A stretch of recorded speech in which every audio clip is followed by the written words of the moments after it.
Pranjal, how are you? Hello, what's up? How was your I lockdown? am doing as good as it can be. Like stuck in Mumbai. I live alone, so cooking, cleaning, all the other chores. Apart from that, yeah, working. I've been working a lot. Have That's you how things are. you knew how to cook? Yeah, you've learned abhi lockdown में?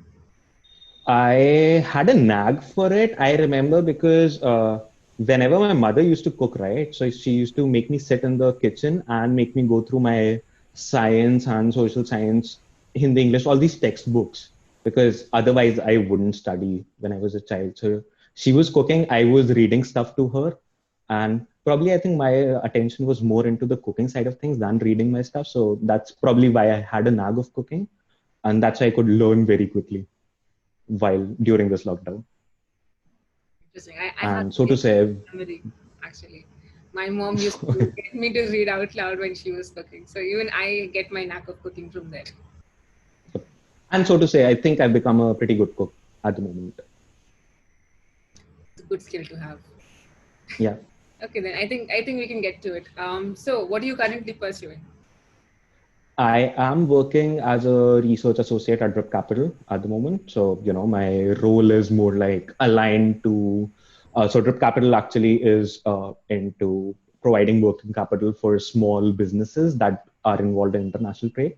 My role can be, looking at data from anywhere and understanding what the problems are on the ground, how the sectors are performing, what sort of forecast do you see for Indian exports, et cetera, et cetera. And apart from that, I wear another hat where, a lot of unstructured problems get thrown at me. So since we are an evolving startup, you're supposed to, keep evolving, keep innovating with new ideas.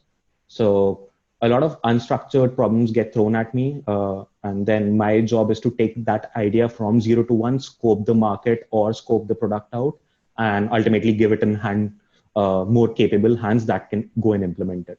So yeah, that's more or less how defining my role. So the second hand that you spoke about is more of research, right? It is, but yeah, that isn't too. So when I say research, I think people think about my work as too academic, but it's not really, because I need to understand. So for example, I mean, just a hypothetical example, if one day the business idea comes in that how about we go and expand our business into Indonesia.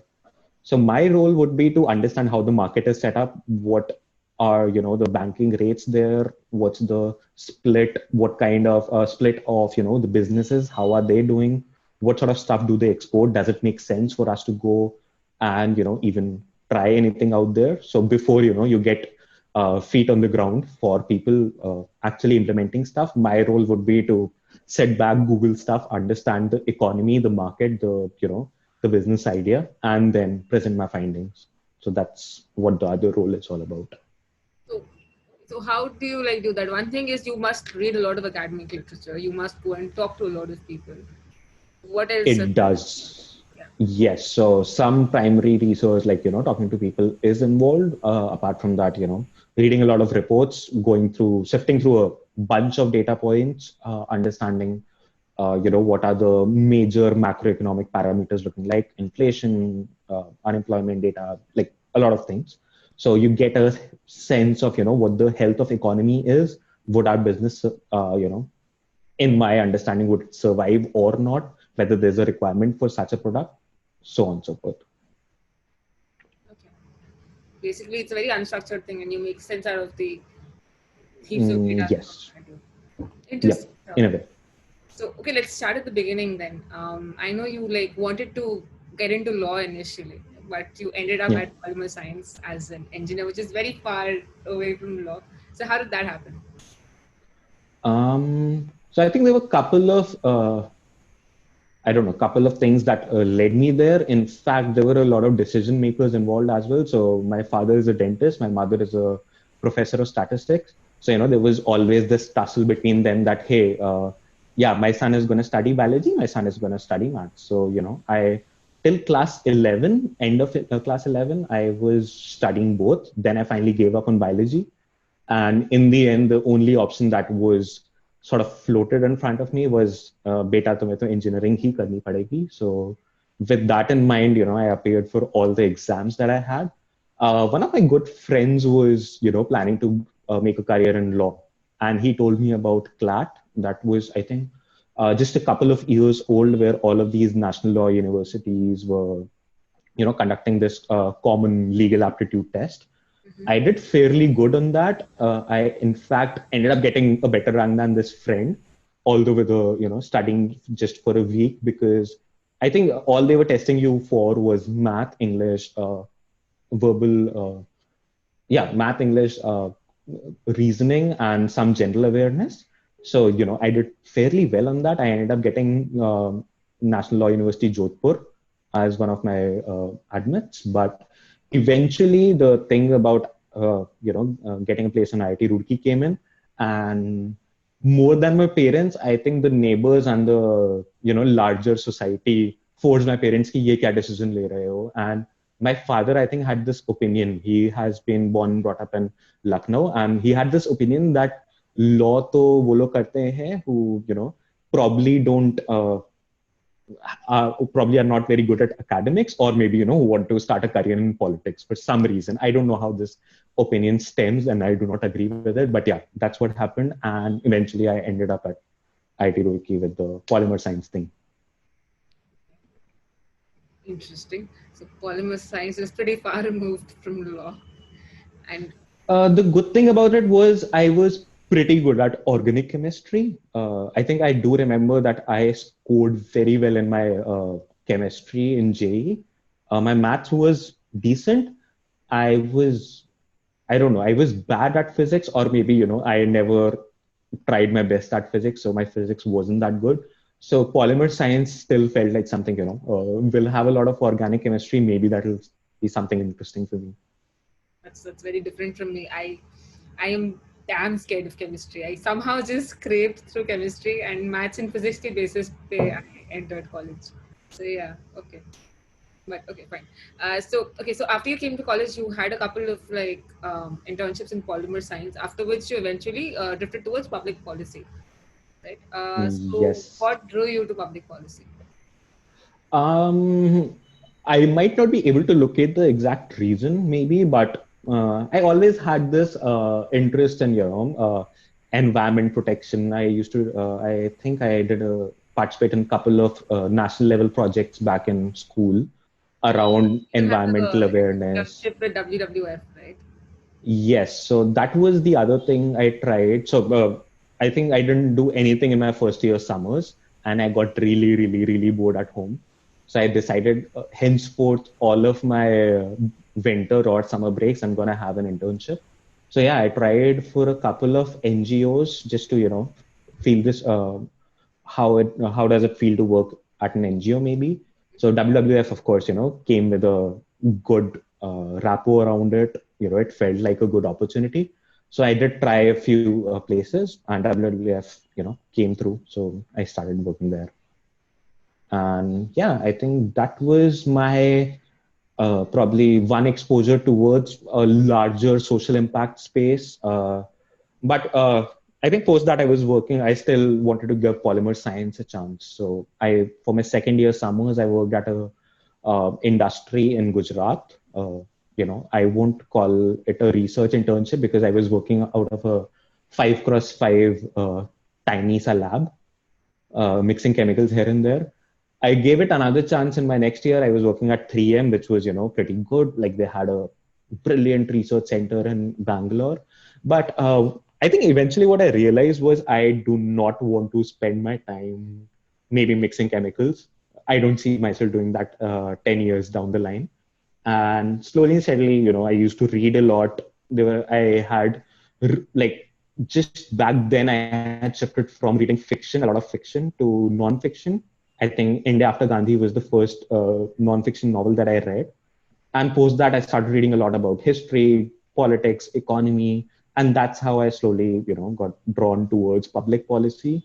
Fast forward, I think in my last semester, so since it was a 5-year course, in my last semester, I had a chance to work with EPOD, that's Evidence for Policy Design. It's a think tank run by Howard Kennedy School. And that was the first time I actually worked in the policy space, and I really liked that. Okay, just digressing from the trajectory for a bit. What is the work that you did for, say, ePod when you were on your internship? Okay, so as you know, the name states, so evidence for policy design. So if you think about it from a very objective fashion, till now, the policymakers were using some. I mean, again, that's my opinion or my understanding of the space. But policymakers had been looking at uh, things from a very subjective manner. That yeah, this is a established political or economic theory. You do this, you end up here. What EPOD did, and in fact, JPAL, if you've heard of Professor Esther Duflo and Professor Abhijit Banerjee, who won the Nobel Prize for Economics last year, what they talked about was that you have to deal with any economic intervention as a randomized control trial. There's a group of people that you give something. There's another randomized sample of people that you do not. You have a very well-defined test and control group. And then you see if you give some economic stimulus to the group one and do not do that to the other group, how do you see things panning out? So that's how JPAL, which is a MIT run think tank, then EPOD, which is a Harvard Kennedy run think tank, these guys started working on RCT. So I was a part of a larger project that was working around uh, illegal mining in a couple of states in the country. And we ended up using something that, blew me away was we were using satellite data to track how these illegal mining. So, you had these geosynchronous satellites that were capturing pictures. So we used that data, built it into a time series model, and finally realized, hey, this is where probably illegal mining is happening. Although, I was involved in that project for a very small time, and these RCTs end up running for, years and years. But yeah, that was my first understanding of how data and policy actually help each other and can be used to, drive better policy decisions. Data was your major hard skill, right? Like that is what you were. Yes, that was my selling point because I was this engineering graduate, and I think so. From what my manager told me earlier, that these guys, I won't say a bias, but they had a preference for people coming from an economics or at least a policy background. I did not have either of those laurels in my bag, so I was just this engineering graduate who wanted to work in the policy space. So I think the thing that I brought onto the table was my data skills, which were also not that good at that point of time. But yeah, somehow I managed to sell those.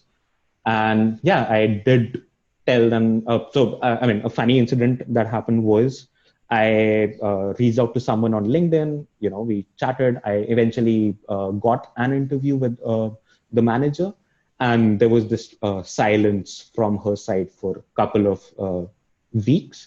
I was getting very angsty because I wanted an internship. Then I sent this heartfelt email to her that, hey, I understand that, I am not from an economics background, because that was kind of indirectly expressed to me that it could be tough because you're not from an economics background or public policy background. So I did send this heartfelt email. I was pretty much sure that, it's not gonna work and it actually would make me look foolish, but somehow it worked. And I was like, I do not come from this background, but I'm ready to put in extra hours to reach the standards that you want. So a lot of emotional Actually, stuff, but yeah, that made a difference. So, and I got an interview in person. She asked me to come down and sit for another round of interview. And the good part was when I was ending my internship, the same lady came and told me that we are changing our hiring the basic qualification that we require for interns. So we are definitely going to consider other people, maybe from IITs at least, but from engineering background is something that they are definitely going to consider. So yeah, that was one good thing that I saw happening over time because of the work that I did there. interesting stuff. Okay, so if somebody wants to get into, say, public policy, a lot of people say that public policy is a very slow-paced environment. Is that so? It is. Okay. So, that's actually a fair question. And I would say that when you're working in a public policy space, right, there are a lot of stakeholders involved. So think of it this way. Let's say you're working for a startup, right? You only have these bunch of customers that you're going to work with. uh, you're not gonna I mean, you're gonna probably make their lives easier in a way. You're gonna give them good products, some good service, etc. But when you're working in public policy, right, the impact that you're going to drive is live humans. Their lives are going to get impacted, and those decisions cannot be taken in haste. So I work at a startup, right, and the best thing that I like here is uh, I think one of the things that our CEO said, or someone said, that you have to fail fast in order to, evolve quickly.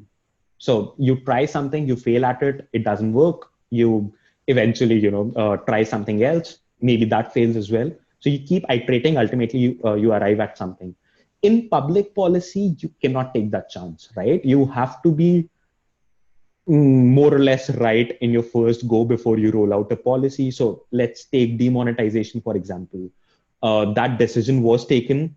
Uh, I mean, I know people might have different opinions about it, but what I think is that until and unless you have tried to look at all and every possible impact that it could drive on a segment of people, or in this case, the entire population of the country, you ought not to have some sort of a policy change that could, maybe lead to starvation or death of people, or maybe, death of a lot of businesses. So that's why in public policy, you have to be very careful, very sure, and you have to involve a lot of stakeholders.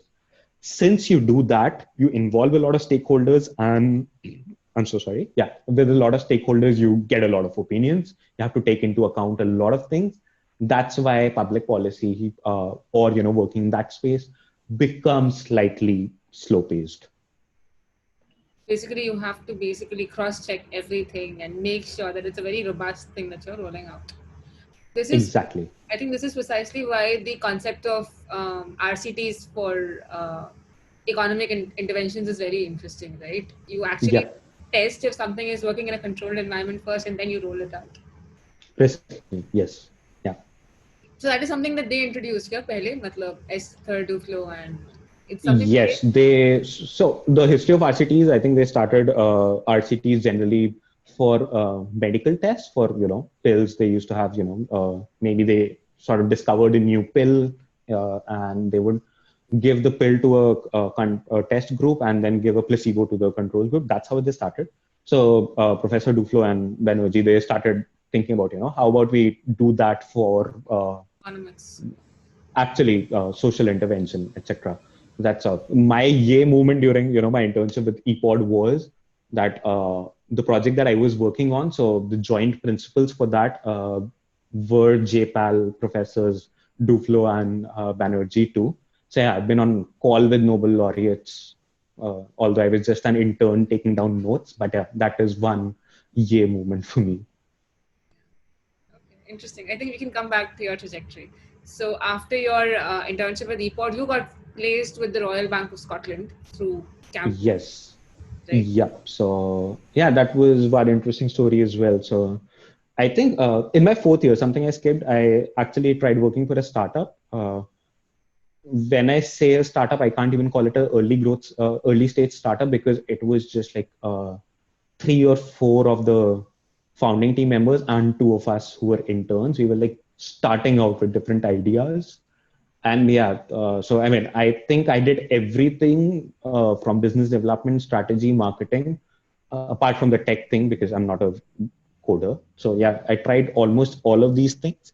And that's when I realized that maybe I need to go out and get more experience in a, I don't know, more of a formal structured workplace before I jump into maybe a startup. So startup was, I mean, I was offered a PPO back then, but then I told them that, I probably want to work at a MNC or, a structured environment first. So yeah, I came back from that internship and I had this realization that I'm not at all ready for my placements, because most of my friends, my other students, they were either preparing for GRE, GMAT, CAT, UPSC. All of those people were working towards a goal, and one of the least common denominator they had was they had done these quant reasoning questions. I hadn't, even touched any of these questions, and they were important because, whenever you're getting shortlisted for a company, they used to have these quantitative ability tests first to shortlist you, and then, you started the rounds of GD and PIs, etc. I realized I don't have that. I didn't have any other skill on my resume. And I think I was going through a bad phase, probably I think it was a bad breakup or something. So one of my friend walks up to me, very good friend. He told me that, dude, I'm worried about you. How about you, have at least one skill on your resume? I was like, but what do I do? I do not, I probably was apprehensive about, going and learning Python and C++ and Java. Never was interested in the tech side of things. So he said, "Why? How about you try data analytics? That's not really hardcore tech, but some good skill to have on your resume." So he gave me this course, link to a course, Analytics Edge, I guess, EDX. On EDX. Yes, and somehow when I started it, I was like, so fascinated by it. I probably finished that course within 4 or 5 days. It's a long course, and now I had a good grasp. I won't say, I was like fully prepared for a data analytics interview, but, I had a good grasp about, how do you go about data analytics and the basics of it at least. And I started adding these skills to my resume. One of the interesting things that I also did was, and, we used to have this, I don't know whether you guys still have it. I think our resumes used to get logged 1 or 2 months prior to your placements. So I tried to add all of those. Like I learned R, I learned some of this software called SAS, which is like extensively used in the banking industry. And how I got to know about that was my ex-girlfriend had been working at Barclays. So, she told me that she's working on SAS. I didn't know anything about SAS, but I, just added it, probably went through a couple of tutorials on YouTube, and I added to my resume. Well, the day arrives, our resume gets logged. Since I had no practice of these quant questions, right, I was bombing all of those shortlisting rounds. And ultimately what happened was I had no interview calls for the 0 day, first day, second day. Finally, on third day, RBS turns up. And the best part about that company was they were first going to do a resume-based shortlisting and then proceed. And the good thing that happened was I had mentioned SAS, something, as I just told you, it's extensively used in the banking sector. So that thing stood out for me. They, shortlisted my resume. Although I was among the lower CGPAs that they shortlisted, I was definitely below the median CGPA that they were looking for. So they shortlisted me for that. And my interviews went pretty well. Everything went good. And one key thing that stood out, I remember, the recruiter, we had made through, we were offered the position. The recruiter walked up to me, told me that we liked your resume a lot. How was it seemed pretty relevant. I was like, I don't know if it was humble or maybe taken aback. I told them that, yeah, I think you must have encountered a lot of resumes while you were doing this. He said, no. The reason your resume stood out was it had a lot of relevance to the job that we're offering. So one thing that, your resumes did get logged, but the area of interest, there's a specific first line area of interest. Right. You could tweak it according to the way you want it. And I had naturally put in, some things around data analytics, banking. I don't even remember, macroeconomics, maybe something like that. I ensured that, it made, some relevance to the role I was applying. He told me that he had seen a lot of resumes with people writing interests as geophysics, heat transfer. And they're like, why are you applying for a job in banking if your interests are, in heat transfer and geophysics? So that is something that was although, didn't happen to me, but it was a learning for me forever that, these are really small things that make you stand out. Your resume is actually a deck or a sales pitch for you when you're not in front of the person. So make it count. There are like really small tweaks that you can do for it to make for it to stand out among the crowd, and do that. It's a very low effort but a high impact thing that you can do. basically what you're saying is that if say I'm applying to 3 companies from 3 different, say, in 3 different areas, I basically cut out the fluff and just keep my resume relevant to what they are, say, looking for, right? Yes. There should be 3 resumes for 3 different people. I won't say so. Essentially, Komal, like my understanding basically is that the structure of your resume stays same because uh, you can't really change who you are or what your background has been. You can just tweak it as per. Just try to understand what might the recruiter be looking for. Go through the job description. It has those keywords that you get to you get a flavor of what the recruiter might be thinking about. You get to know like what are the key skills that these guys are looking for, and you can always play around with whatever you have to kind of align it to whatever you've done and what's required. And that's a very important thing. Another interesting facet that happened to me, this was when I was trying to apply for ePod, right? Again, since coming from an engineering background, no experience in public policy, etc. So I tried JPAL, I tried U Chicago. There were a lot of other public policy places that I was trying really hard for. Nobody was responding. Ultimately, this guy got back to me. And, the first thing that he told me what stood out for him. So since I had nothing relevant on my resume for a public policy, right? This resume ended up slightly being smaller. And I had some space. I didn't know what to do. It was just feeling very weird for leaving that space on my resume. I put in really weird columns talking about other interests, something like that, and I mentioned reading Adam Smith's Wealth of Nations and Karl Marx Das Kapital together. So these are like the very basic capitalist and communist ideas. Right. And when I put in that line, although that wasn't required, I wouldn't recommend people to go around and putting that in. But since I had no other choice, I gambled with it. I winged it. So I tried that. And this guy actually came back to me and started talking to me about, what do you think about Karl Marx's theory versus Adam Smith's theory? We had a long conversation. And then finally he said, okay, let me try to get you an interview. So he talked to another manager at ePod, and that's how things progressed for me. So that's when these two things particularly made me realize that your resume is a sales pitch for you. So don't take it lightly.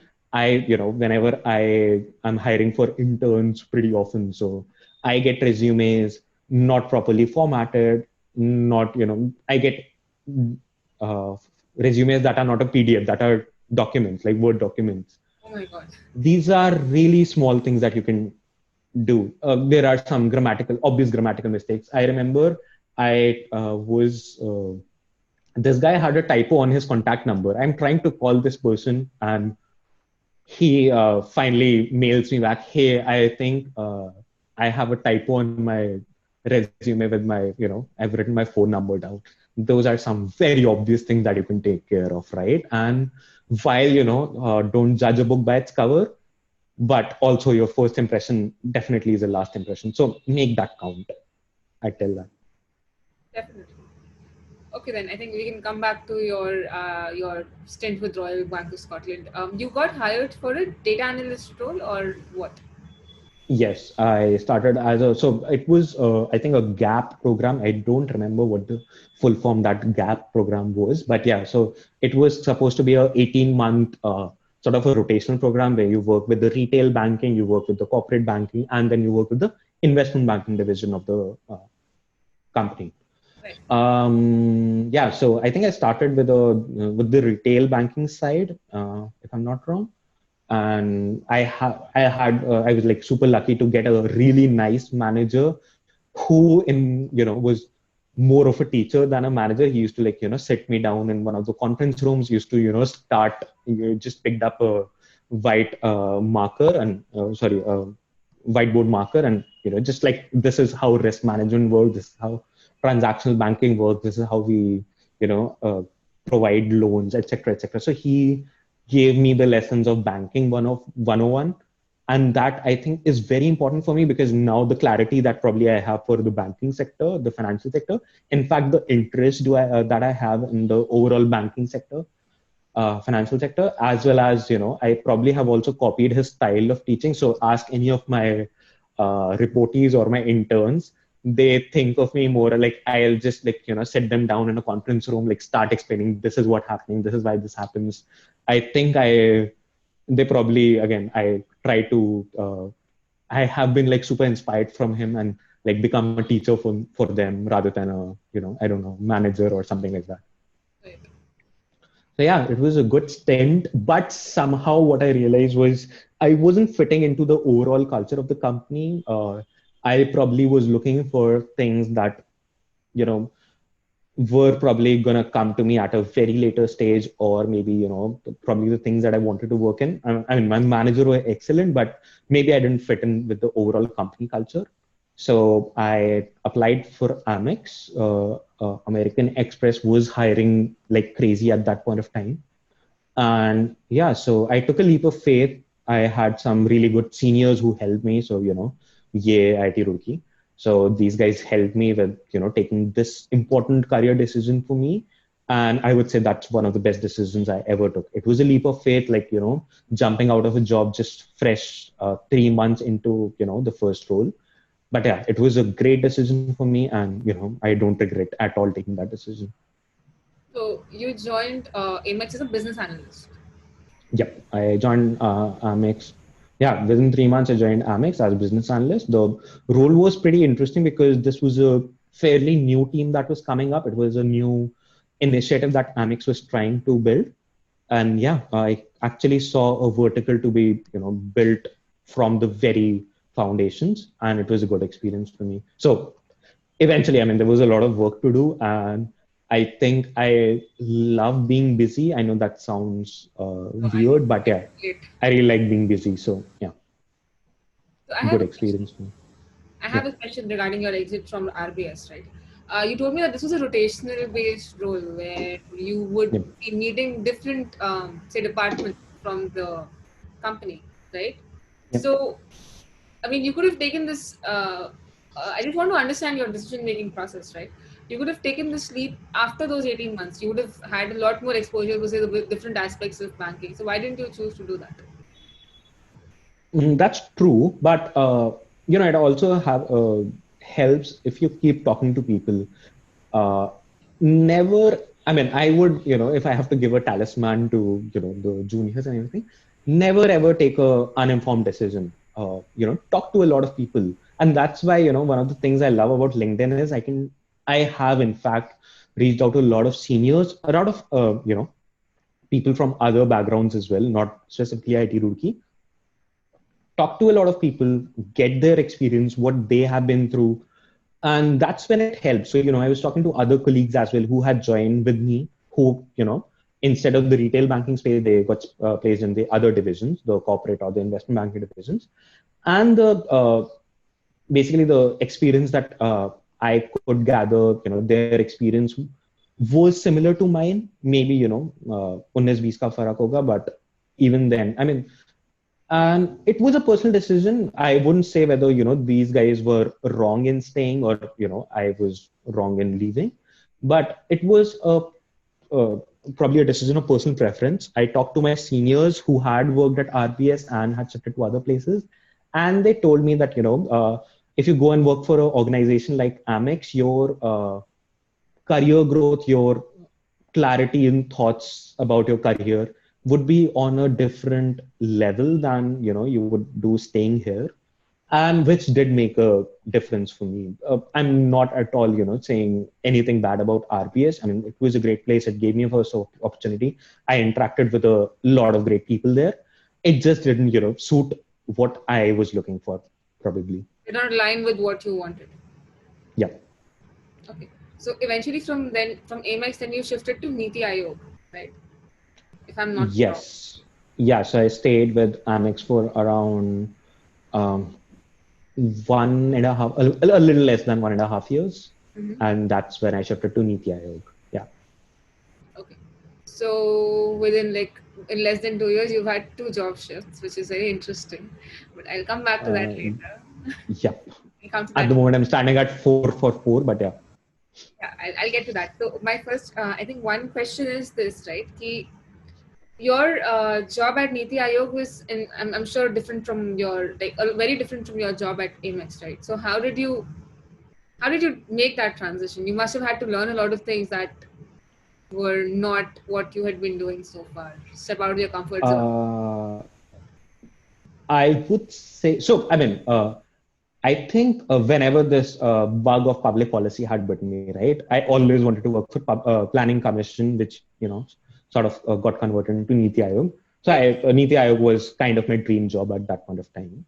Uh, for your other question, yes, I had to learn a lot of things. I also had to unlearn a lot of things, and that's very important when you're doing such a transition, such a drastic transition. It was a drastic transition for me. There were a lot of good things about it. So, first and foremost, and something that I really cherish was all this while throughout my college journey, then at RBS and Amex, I was around the usual engineering and MBA folks, Mm-hmm. not discounting for they are some pretty sharp, good, great people. But the thing is, I would say that, at any given point of time, you have to surround yourself with a variety of people to actually understand who you are as a person, or maybe have a couple of cornerstones which, act as a principle for the rest of your life. Your 20s are when you actually start to discover yourself in a way. Till 20s, you are, whatever your parents teach you, whatever your teachers teach you, you are in that very comfortable and a very shielded space. Post your 20s is when you start realizing what is that you actually want to do. What are the key guiding principles? They could be moral, they could be immoral. If you remember, बचपन में हम लोग वो moral science पढ़ते थे कि प्रातः सुबह 6 बजे उठ के I don't know माता पिता को प्रणाम कीजिए. How many people do actually do that? They don't, right? So that moral science was just a way of things that people saw that these are some good habits that you want to inculcate, but these are not the principle that you follow for the rest of your life, right? So in your 20s, in your early 20s are when you actually become who you are. These behavior traits, these personality changes are going to stay with you forever. And that's what I realized, that if you are only around like-minded people, you'll end up thinking about some very basic things. So with my IIT MBA people, as I said, they are like super sharp. They are, I can have a level of conversation with them, which, they'll grasp at, right then.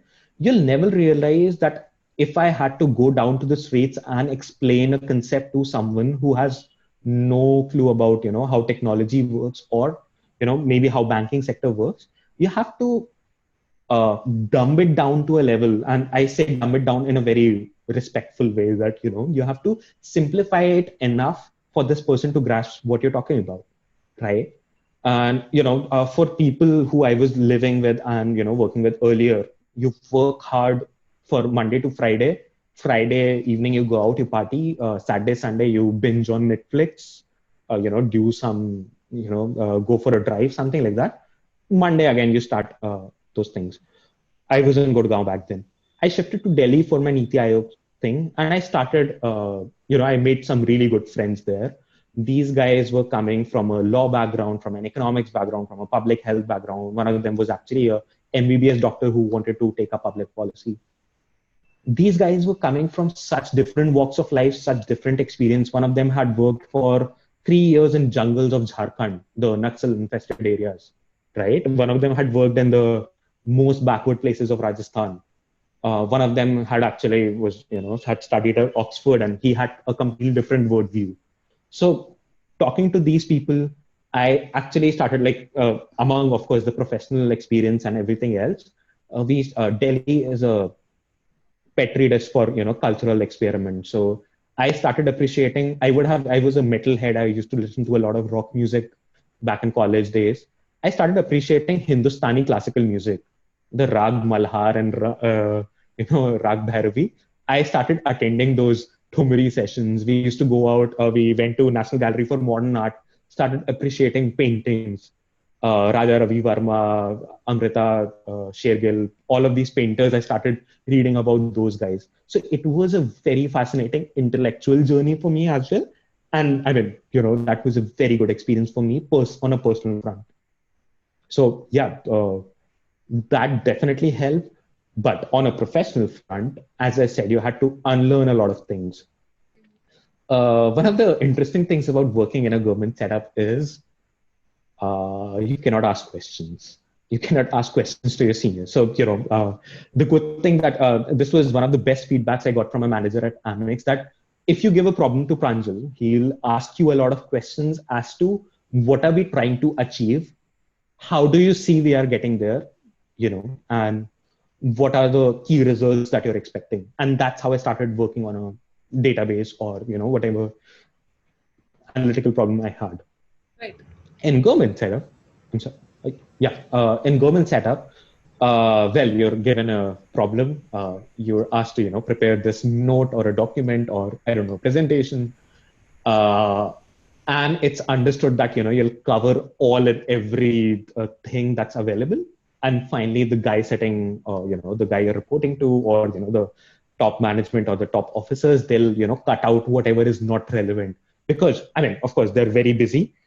But I did feel that, that was one thing that I had to unlearn after coming from such a nice environment of Amex. I mean, that company has one of the best company cultures, in my opinion. So, I had to unlearn those things, asking questions, setting up meetings. That is something I stick to my timelines. I mean, when I say that, I know I have also, postponed our catch up, you and I. A lot. I won't say that, I stick timelines, but I definitely want to maintain a schedule that, how my calendar is going to be and everything. At Niti Aayog, I mean, priorities in a way kept changing. So, something has happened in the country, some other report has come in, or, the prime minister or, some ministry wants something to get implemented as soon as possible. There is public opinion. I remember, Delhi pollution. I was in Delhi back then. There was a crazy pollution in the environment, and we were asked to leave everything and start working on something around solutions for air pollution. So we had to we probably published a 30-page report in over a weekend. We were working throughout the weekend. So yeah, these are the things that I had to unlearn. The comfort of working just 8 hours in a setup, that was thrown out of the window, because I know many people think that government job is stick to 9 to 5, and even between that you go for a chai or a samosa, something like that. They are in for a shock, because I remember I worked from 8 a.m. to 2 a.m. at times. There have been some very crazy timelines that I've worked against. So that was one hell of an experience, but definitely a very good experience for me. So, wow. Okay, so what was your role with Niti Aayog? Like, primarily, what role did you apply for? So, Niti Aayog hires for a cohort of young professionals every year. I mean, they keep filling a few positions whenever they get vacant, but they generally churn out a cohort of young professionals and bring in a new set of young professionals. So it's like a 2-year engagement, which can be extended if you want. Right. So I applied for a young professional. It was a fairly long process, I think 5 months long or something. First, I had to send in a write-up, my resume, and a couple of other things. I was called in for an interview, I think 2 or 3 months back, because frankly, for Niti Aayog, I think when I applied, there were around 40 to 50,000 applications. Someone told me, I'm not very sure of these figures.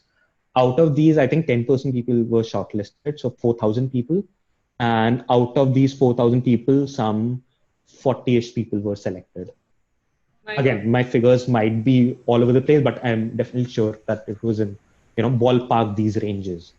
Right. So the interview was one of the weirdest interviews I've ever been in. So since you are interviewing 4,000 candidates in a span of 3 or 4 days, you're hardly going to get, a big enough interview for a long duration, right? So What happened with me was I walk in, uh, they, I walk in, and for the first time in my life, I'm sitting in front of a panel of, interviewers. There were some 6 or 7 really high-ranking IAS officers sitting in front of me. You really freak out at that point of time. I So, can I enter this room. There are 6 or 7 top IAS officers of the country, and half of the people you've actually seen on the news channels and everything, right? So yeah, I walk in, I sit down, give greetings, normal exchange. I sit down. The first question that's asked is, "You're an engineer. What the hell? Not what the hell, but what are you doing here?" And the way of asking that question actually sort of put me off the track. And I was like, "Well, yeah, I'm an engineer. I started with the random backstory that since I'm an engineer, I come with a strong quant background. I've worked in data analytics, and public policy has always been one of my key interest areas. What I'm trying to do here, and then suddenly I caught my flow, probably went overboard.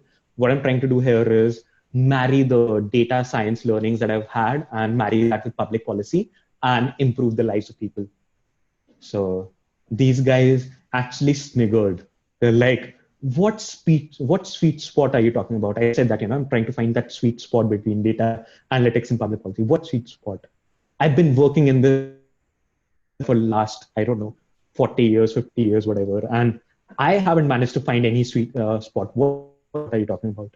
I, tried to, yeah, hey, wo hai, all that. Thankfully, the best part is people kept on cutting each other, asking me questions because they had like really, they were running out of time. So one of the guys asked me, so why should we hire you? Like you haven't worked in the public policy space. That's when I brought in my ePod experience. I talked about Professor Rohini Pandey, who was the principal of the project, and I mentioned Professor Duflo and Abhijit Banerjee. And they were known names in the that particular room. People, I think that was the point where I clinched. I got it that this is how I want to build my story now onwards. So they started asking about what was the work that I was doing, etc.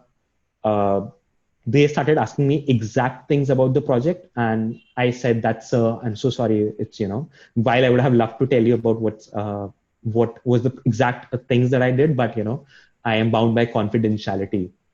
And the government officials loved it. They loved it. This guy values confidentiality. This is a person that we want in the government because official secrets act and whatnot. So we want this guy. I mean, probably I'm just assuming. And I think the last question, which was the weirdest question they threw at me, was, "You have an amazing score." I was taken aback. I had a 7.5 CGPA. And like from what I know, it's not a good score. I've had friends who had a 8 CGPA, 9 CGPA, like, other IITs, typically their average scores are much higher. So I was under the impression 7.5 wasn't a good score. I thought this guy's being sarcastic, but eventually what they, said was, I was like, okay, yeah, I mean, you scored 90 plus in your 10th and 12th. I was like, oh, of course. I was surprised, like, why after 3 years of working and like my college and everything, why would you dig up my board examination scores? But yeah, eventually that helped. And yeah, I walked out. I still wasn't sure whether I'm gonna get this role or not. But after 2 months, I got a offer letter, so I realized that this is happening. It was placed in this organization. So it was an office within Niti Aayog, which is called the DMEO, Data Monitoring and Evaluation Office. And these guys were supposed to track the performance of a lot of ministries. And for example, I don't know, the Ujjwala scheme, if you've heard of it, the Manrega scheme, all of these schemes. So we were supposed to track whether the funds are being utilized properly, whether we're having proper outputs and outcomes. I personally, since I did not have a good background in social studies, when I say that, I didn't personally want to take up health, education, women empowerment, all of these fields, which I had no idea about. So I prefer taking something like infrastructure, commerce, some bit of financial ministries, schemes, etc. and that is what I was working on. And one of the key side projects that we also ended up working on was this entire electric vehicle policy that's been launched in the country at the moment. So we were, part of that as well. So we used to get representations from Tesla.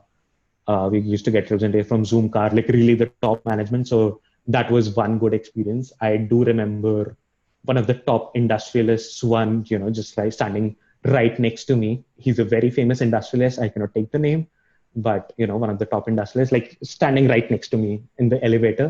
I hung with the prime minister a couple of times. I've actually given some points to one of the top ministers in the country, like Prime personally Minister. never delivered. Did you say that? No, I have been in the same room as the prime minister a couple of times. I have, actually worked on certain pointers and some documents that eventually were taken up by one of the top ministers in the country for rolling out a policy. So yeah, those were good things that I worked on. Okay, so was this your first attempt as a transition from say Amex to public policy or something like Niti Aayog? I had been, I definitely had been trying for a lot of roles. I think I applied for Dalberg. I applied for one of the United Nations young professional programs. I think I tried for a couple of other social impact sectors. I also briefly remember I applied for IPAC. I had actually gotten a job offer from IPAC. That's the Indian Political Action Committee. Prashant Kishore, I think, Prashant Kishore was involved with IPAC early on, but not anymore. So yeah, so I had an offer from them, but I didn't want to get into the politics side of things. I wanted to get into public policy. So yeah, I think I tried for a lot of such social impact spaces, but Niti Aayog was the first thing that went through. And actually, I would say that, coming from IIT Roorkee as well as having some good brands on my resume, Amex, etc., did help me. Okay, so finally, then you shifted from Niti Aayog to Drip Capital, right? Where you work now. Yeah. So what drew you to that? Like, why did you, what helped you with that? What motivated you or pushed you towards that transition? Okay. So I think I quit Niti Aayog in a year. And then my initial engagement was supposed to be for 2 years, but I quit within 1 year. I had some reasons for that. But yeah, so I think I was 25 when I did that, 24, 25 maybe. This was in February last year, and I was, jobless for, I think, next 3 months. Lo and behold, I had entered the official quarter life crisis territory. I was trying to figure out what do I want to do. I had tried public policy. There was some reasons that I quit. I realized that maybe, that's, I always wanted to go for a master's in public policy. I realized that's more like a generalist degree, which I don't want to do. And that's one thing that I was dealing with at that point of time, whether, do you want to be a generalist in life? Do you want to be a specialist or a subject matter expert? I'm so sorry. Yeah. So, and I think that's one question that many of, us are going to face around that area, or, my work with Niti Aayog definitely told me that, I want to focus on certain key areas. The good part was I, realized that I cannot do without numbers. I need to have numbers in my life.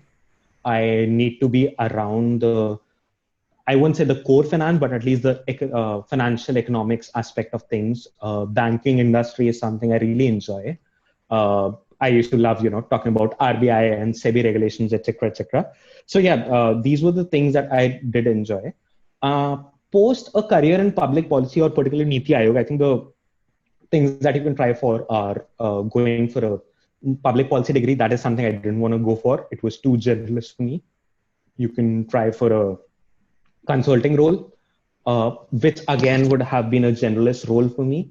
So I did interview for a lot of consulting firms, made through a couple of them, screwed up a few of them. But eventually I realized that maybe I want to be in a space which involves economic research and such. So that's where I came across Drip Capital. I found Drip Capital in one of the LinkedIn job roles. I reached out to a lot of people in the top management, And what happened was, one of these guys who is actually my manager now, he responded back. He said that you have an interesting resume. How about you try for this role as a research associate in my team? And yeah, I interviewed for that role. It seemed fairly interesting. I had a couple of rounds. He sent me an assignment, which, I think I enjoyed doing and he enjoyed, going through. And yes, I ended up here and been a really good journey for me that way. Okay. I have a question. So you reached out to the managers there without knowing exactly which role you wanted to apply for. How did Yes. So my trick on LinkedIn is, well, do not ask for a job right away. I mean, that feels slightly weird.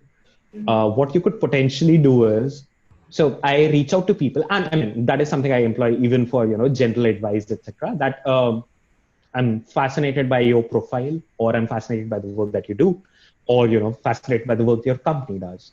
I'd love to know more. Do you think it will be possible for you, whenever convenient, to, speak over a call, short call, maybe? Fair enough, I think. Okay, so as a wrapping up question, what are your major learnings so far, and any message that you would like to give to your juniors back in college? Major learnings like throughout have been many. I don't know. RBS taught me, how to grasp the basic fundamentals about whatever you're working on. Amex taught me, thoroughness, how to exist in an organization. I actually initially used to be quite an introverted person, even in college. I used to be happy watching my TV series, shut in my room. Was never a very social person. So probably Amex taught me, how to exist in an organization, how to be thorough with your work, how to take ownership. Niti Aayog definitely taught me a lot of patience. That things might be going south in all fronts, but maintain your patience, maintain your cool head, and be open to ideas. As I said, I was around a very different set of people, and I had some biases, be it in my political thoughts, economic thoughts, and even in life principles. I started being open to all of such things with these guys. And finally, at Drip Capital, probably I think there's no alternate to working hard. Maybe those are my couple of learnings throughout. And any message that you'd like to give to your juniors? Anything that you want them to keep in mind, maybe? Well, I think I did talk about the resume, but that's really important, guys. Please ensure that you just spend that minute, like probably a couple of minutes, tweaking it to cater to the role you're applying for. While have a good time, have a blast while at college. Maybe work a bit hard on your CGPA. I know it's maybe not at all interesting aspect. I personally used to hate heat transfer and mass transfer because मुझे नहीं समझ आता था, and I probably didn't score a lot in those subjects. But I realized that eventually it doesn't hurt to have a good CGPA. So keep a good balance. I'm not saying just like एक term जो I think होती है घिस्सू बन जाओ. Don't be a घिस्सू, but still try to maintain a good balance between your CGPA as well as all the other things that you do. And it's definitely a very good place because you are coming out of your shell from your parents' house. You interact with a lot of people. Experiment with your ideas. Try to do a lot of things and try to get out with some things that you really want to do in your life. That's the best part about being there. Good stuff then. All right. Thank you so much for doing this. Thank you so much for being here. It was great talking to you. And it certainly was for me as well. And I think this is a pretty good initiative. I mean, I think I rambled on for quite a bit, but yeah, it felt good to, speak to you. Thank you. Best of luck. Bye-bye. Yeah, you too.